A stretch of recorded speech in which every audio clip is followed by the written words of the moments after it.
My name is Dr. Zubia Ramzan, working as Assistant Professor, Psychiatry Department, Dr. A.Q. Khan Center, Dow International Medical College. Okay, so the topic is psychosocial aspect of aging. There is a picture. Next. नहीं हो रहा यहाँ से. Okay, is there any volunteer and student who can describe this picture?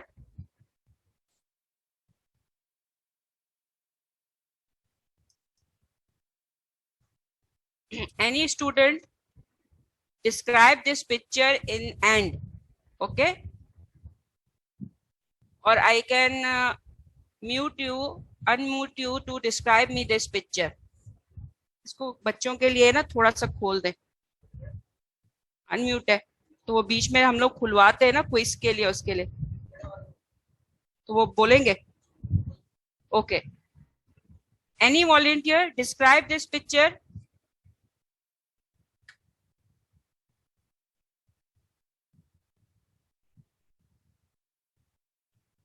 Can you hear me?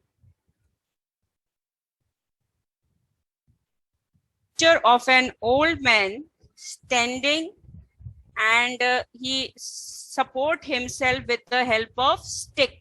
He has a stick in his hand. So in old age, the body becomes weak and you need support. Okay.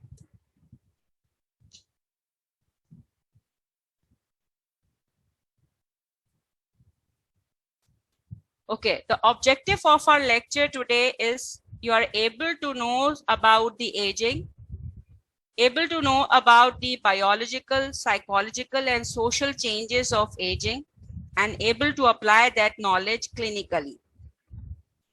So these are the objectives. There is a very famous wording that every man desires to live long, but no man wants to be old. Okay. So we have a desire to live long, have a very long age, but we do not want to suffer from the suffering of old age. Okay. So we don't want to become ill. We do not want to become dependent on other. So this is the life that we want to live long, but we do not want to have suffering.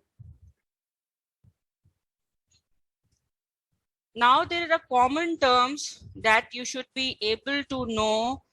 What is aging, study of aging, care of aging? The study of aging is called gerontology.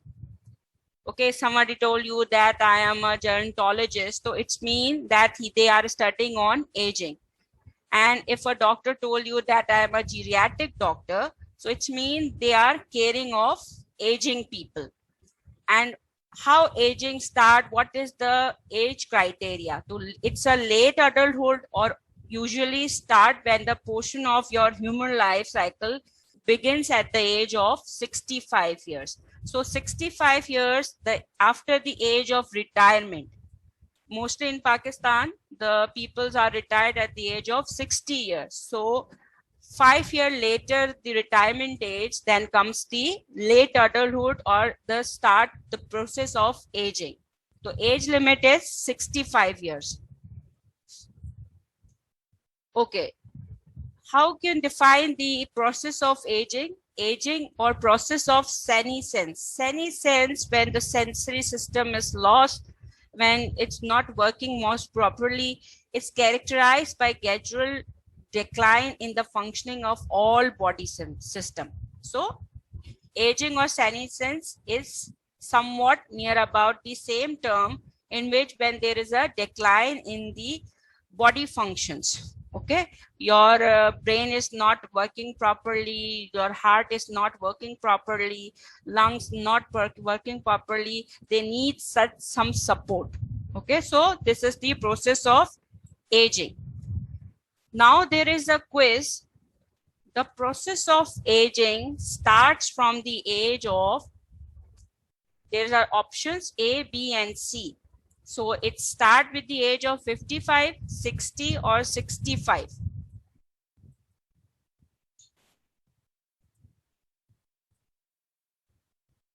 Okay, Mina Murtaza, good. It starts at the age of 65. Okay, thanks to other students for responding very well on that quiz and the picture that I have asked.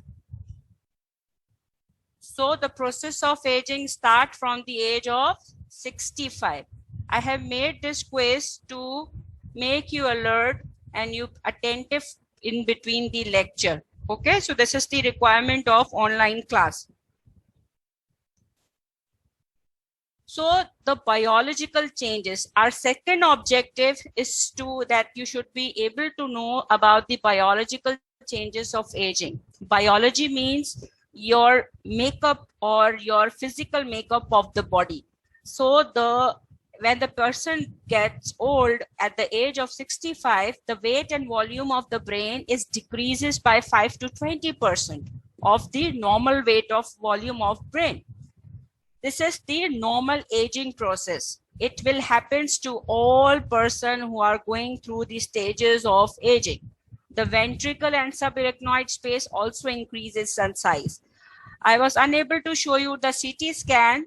If you are able to visit the neurology ward or any medical ward, you are able to have a CT scan of a person. In a CT scan, person at the age of 65, you can appreciate a widely dilated ventricles. Okay, so this is the normal findings which we came across the old patient. Okay, cerebral blood flow decreases with age, and especially in the major judgmental area or major decision making area, that is the frontal and temporal lobes.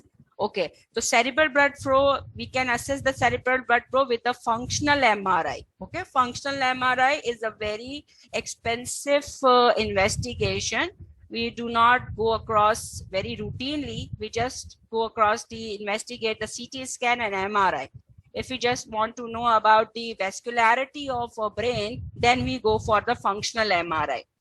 Okay. As the aging process started, your nerve cells, especially in the major area of the brain, that is the cortex, hippocampus, substantia nigra, and cerebellum, there is a major loss in the nerve cell, that the pattern of the nerve cell usually disturb in that area. So the majority of the patient suffering from at the age of 65 can be suffer from dementia, Alzheimer disease, Parkinson's disease, or sometimes they have cerebellum disorder. So this is due to their age specific illness.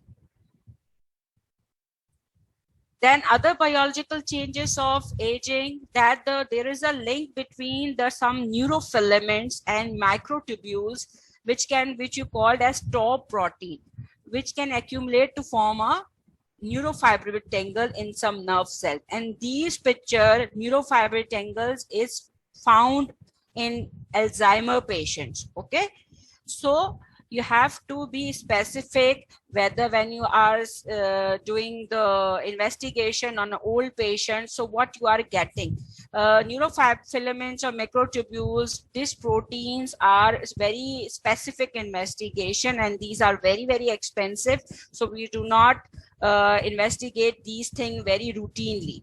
Okay, so senile plaques are found in normal aging brain, especially in the major area, neocortex, amygdala, and hippocampus. Amygdala and hippocampus, basically these are the brain area which control your emotions, your motor functions. So these are the very important area of the brain. And at the age of aging, at the age of 65, these area are basically getting decreased nerve supply. So these senile plaques are found normal. But in old age, the basic investigation is we go for CT scan or MRI. Okay. Now, psychological changes of aging. As you understood, the name of psychologically means how the patient's psyche changes. his social interaction, his intelligence, its behavior, its memory. So IQ is the intelligence quotient. As it peaks at the age of 25, then it's steady at the age of 60 to 70, then it's decline with the age. So your intelligence is not every time it's at the same level. It builds up, then increases, then there is a plateau, then there is a decline. But your performance IQ mean that what you are writing, what you are doing, it drops faster than their verbal IQ. Verbal, that what you are communicating, you are talking, or you doing some social interaction. So when you are performing something like doing calculation, or you are doing some other work which need some performance, then it will drop faster in older age. Then the problem solving deteriorate due to decline. So when you are doing, sometimes some old at the age of 70, they give you the best advice. But with advanced age, this problem solving ability of a person decline because of their abstract ability. As you fourth year have done the psychiatry ward, we have told you how to take the abstract thinking from the patient. Okay, so we ask the difference and similarities between two identical objects. So abstract thinking, what you give answer, appropriate answer or near answer of a thing that we have asked, that what's the difference and similarity between apple and a ball. Okay, but in an old patient, this problem solving and abstract thinking decreases as the age advances. Okay, so they have increased difficulty in applying information to the situation that we have asked. And there is another thing that we have a concept that in old age, short memory doesn't alter with age, but working memory show a gradual decline. So short-term memory, that if we are giving them to register something and to recall, majority of the patient, they are able to register things and sometimes they are able to recall the things. But the working memory, that they have to learn new information, is gradually decline with the old age. Okay, and it's worse with increased complexity of task and increased memory load. That in the old age, at the age of 65 or 70, majority of people are unable to learn the computer. Okay, because we have to give them the memory workload to remember that keys, to remember these things, and to remember these things, how to handle that PowerPoint, how to handle that MS Word. So it's difficult for majority of the people who are at the age of 65 and 70. Okay, but their short-term memory doesn't alter. Then long-term memory, as there is a concept, myths and misconception, that long-term memory doesn't alter, but long-term memories also declines, but only for that events in which the patient has their personal attachment or emotional significance, so they can recall that event with very great clarity. If you sit with your old grandfather, grandmother, or or any other relative who has crossed the age of 65, they are able to tell you the events of independence of Pakistan, the area at the year in which the Pakistan was existed, and Pakistan, the suffering they have suffered during the partition. So they are able to recall that even very clearly because there is an emotional thing attached with it. Okay, so this is the thing that you have to understand, that long-term memory in which there is a emotional attachment or personal attachment, then the old patient can tell you with the clarity. Okay, but other long-term events or long-term memory usually declines, and there is a With the old age, there is a typical pattern of psychomotor slowing, and there is a impairment manipulation of new information. As I already told you that the old patient is unable to learn new information because of memory overload. So their working memory is disturbed, so they are unable to remember many things. And as you know, the old patient, because of their muscle weakness, loss of elasticity, and because of the osteoarthritis and other problems, they are they have psychomotor retardation. They are psychomotorly slow. Okay. And if you want to test their other skills, so their verbal comprehension show little or no decline. Okay, when you ask them to write something, or you tell them to tell me about something in which you can describe me something, so they are able to tell you each and everything.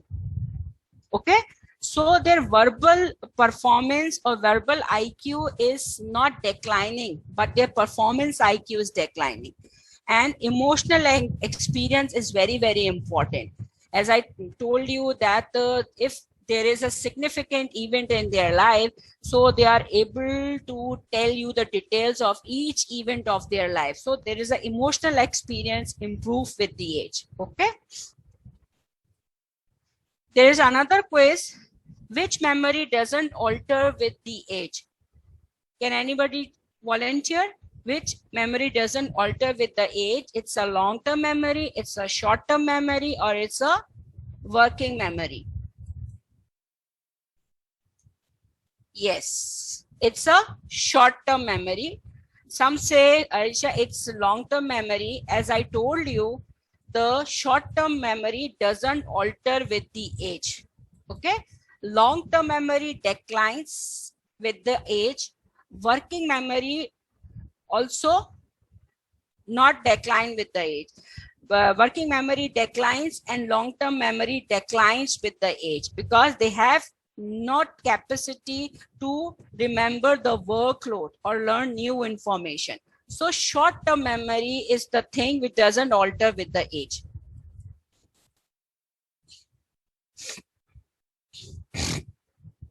Then comes the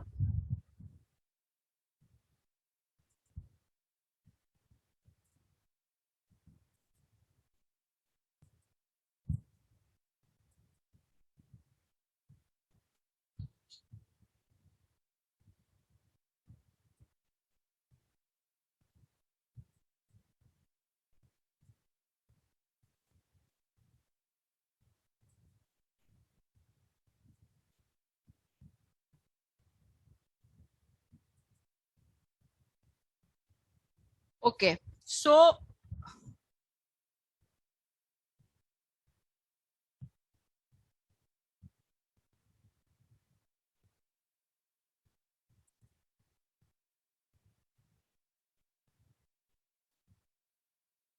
there is a social problem of old age. You're able to see the slides?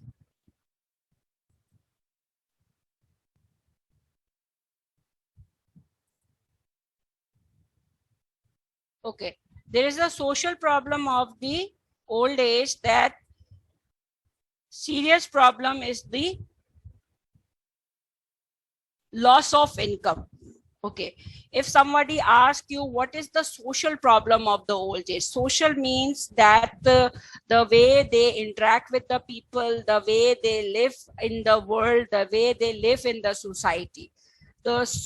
As you know, man is a social animal, that they live with other human being in a close interaction. The most common social problem, which is the serious problem of old age, is the loss of income.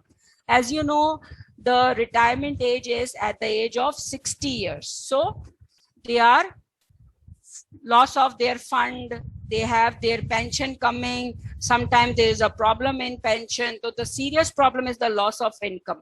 Then comes the loss of social status. Once a person before the age of retirement, he has a professor level, or he at the level of CEO of a company. After retirement, that status is lost. So they have a stress or depression of having that loss of social status. Then the loss of social context. After the retirement, the person at the old age loses their social context, the way they were going to their job, the way they was meeting their colleague. It's also lost with the after the age of retirement. And then the loss of independence, that they are now dependent on their family, their children, to get their pension, to take them to the doctor and to consult different person for their health. So now they are, after retirement, they are dependent on their spouse, they are dependent on their children for their daily living. So this is the major social problem. Then if there is a loss of spouse or death of a spouse or partner, then it's called the 100% stress in a person, which is also suffering from old age. So loss of spouse is very, very important, and it's an important social problem of old age. Then comes the social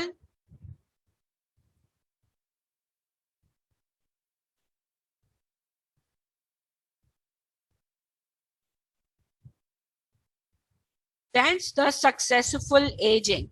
Successful aging, that the person at the age of 65 has completed the age successfully if they have a low probability of disease and related disability.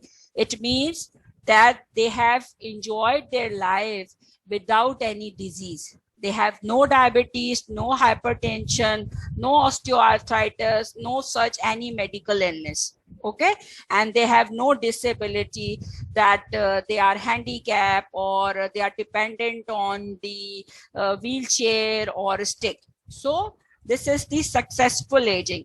Other part is they have a high cognitive and physical functioning capacity, that they are capable to give you advice, to work normally. After retirement, you have seen some people are also working and they are going to doing the odd jobs, or they are going to their relatives and they are giving advice to the family members. So this is the successful aging, that they are using their cognitive abilities to help others. Okay.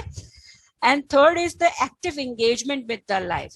If a person after the age of retirement is successful and he attained the successful aging, then he should have no disease.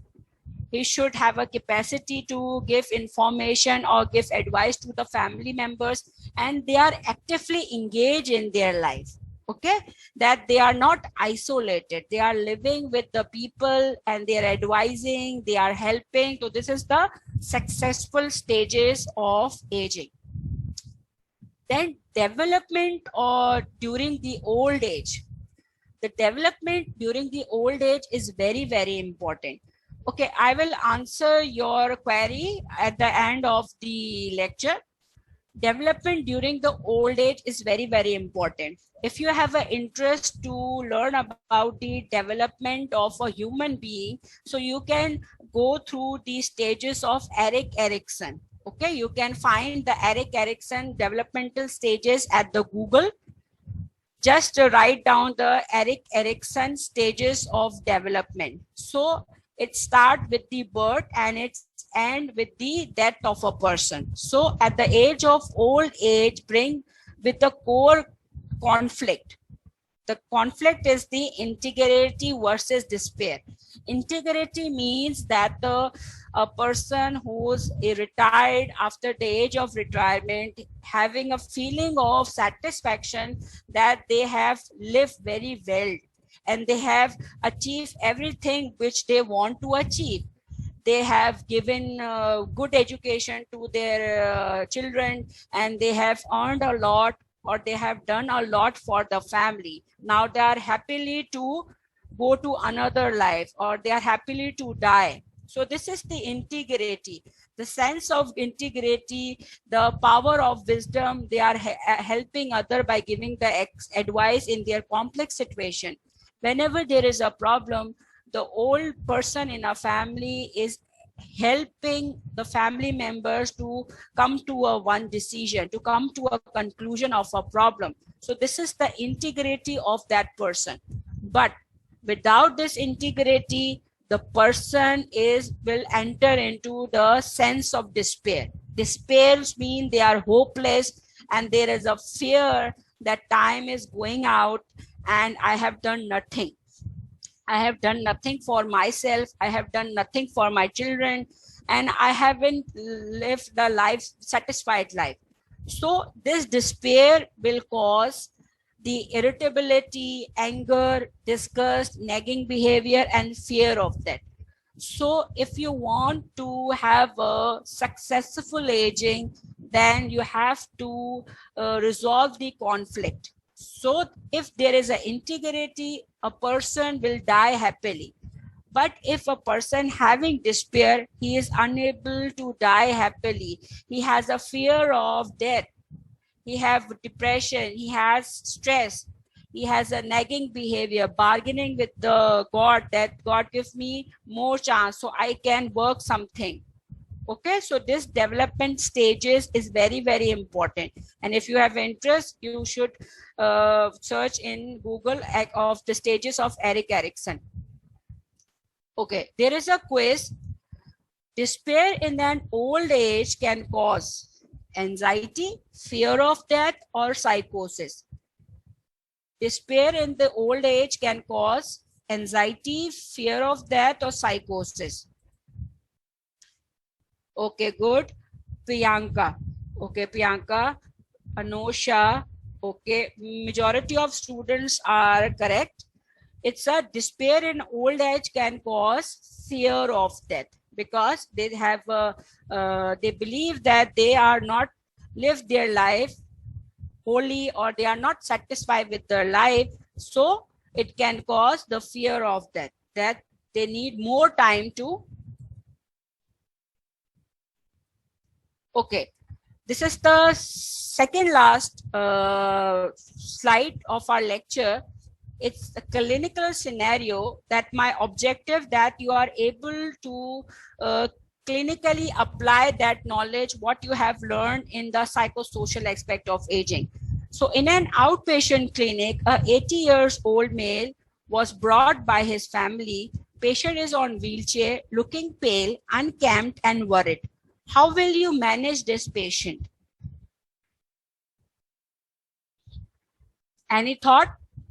Any volunteer? You're a fourth-year student, you came across a neurology OPD or in a medical OPD, there is a 80 years old man. He was brought by a family, patient is on wheelchair, patient is looking very pale, he is very dirty, worried. How will you manage this case? How will you approach that patient? First, what you will take?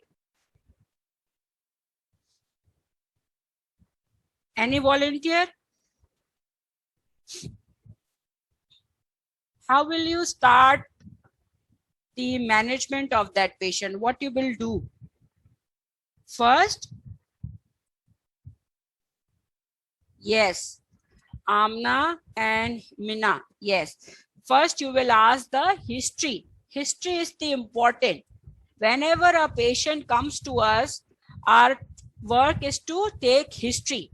We have to take history from the patient. We have to take history from the attendant or the family member who has brought the patient to the OPD.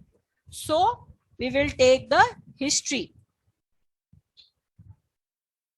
So according to biopsychosocial model, BPS model is the biopsychosocial model. We will take the biology, we will take the history of the patient, whether there is any family history, what is the problem going on, comorbidity, whether the patient is suffering from any diabetes, hypertension, osteoarthritis, Parkinson's, or any problem related to any medical illness. Okay. Then we will ask about the drug history. The patient is diabetic, so on which anti-glycemic drug he is taking. What is the living condition of the patient, socioeconomic status of the person, and what is the overall personality of a person, okay, and social support, whether he is supported by, as I told you, psychology and social problems are very common in the old age. So we have to inquire in the history, okay, what is the social support of that person, whether he has loss of spouse, loss of social status, loss of independency, as the patient is on wheelchair. So its dependence is dependent on other to work. So this is the social problem. Financial, and some there are legal issues.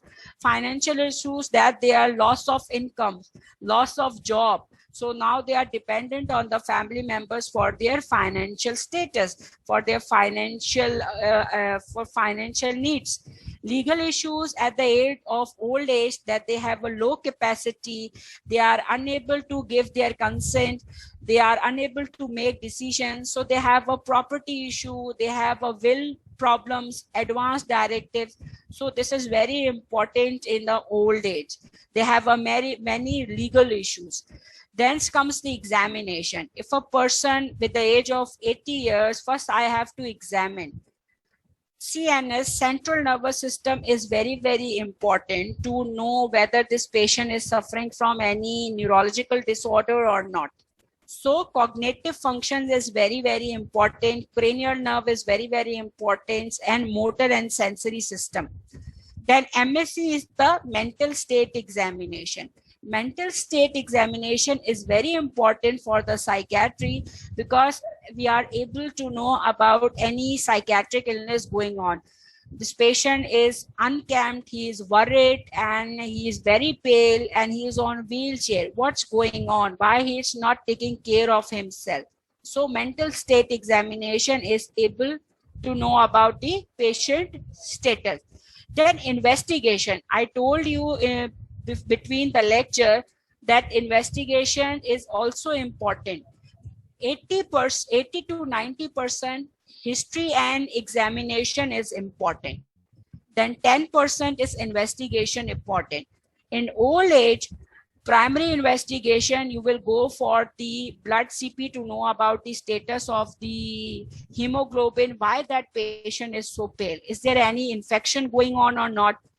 What is the random blood sugar? It's the patient is diabetic or not? What is the liver function status? What is the kidney status? What about the urine status? It's pus cells, or it's proteins coming in the urine, or what is suffering from hepatitis B, hepatitis C? And secondary investigation is the MRI. If a person comes to you in OPD with the history of forgetfulness, or a family told you that he is unable to recognize things, but he has no memory. Okay, so we will investigate the secondary investigation, because these investigations are expensive. MRI is expensive. So we will first, we have to be 100% sure that if we are going for investigation, this investigation will be helpful for the patient. Otherwise, there is a added financial burden on the family. So secondary investigation is the CT scan and MRI. Okay. So anything else you want to know? Any question?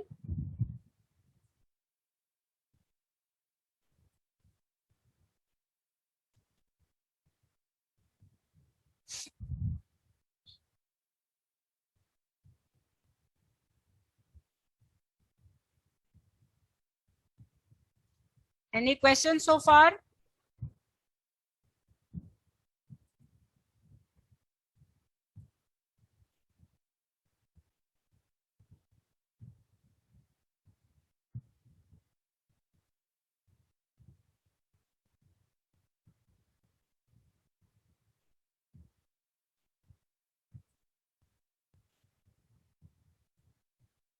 तारे कोई chat आ रहा?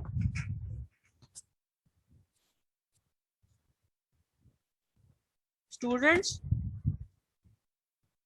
any question?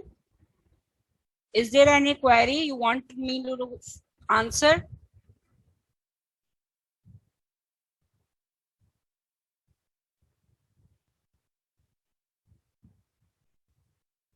Okay. Okay. I think everything is described to you clearly. If you have any query, you can inbox me, or you can give your query to the coordinator, Mr. Tariq.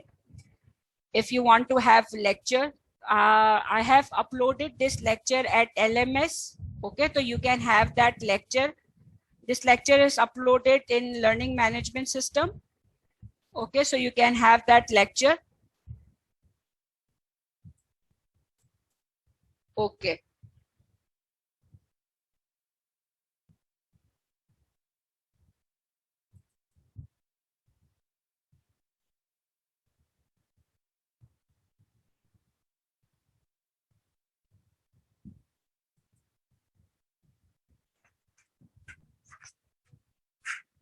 Okay, thank you for listening. Allah Hafiz.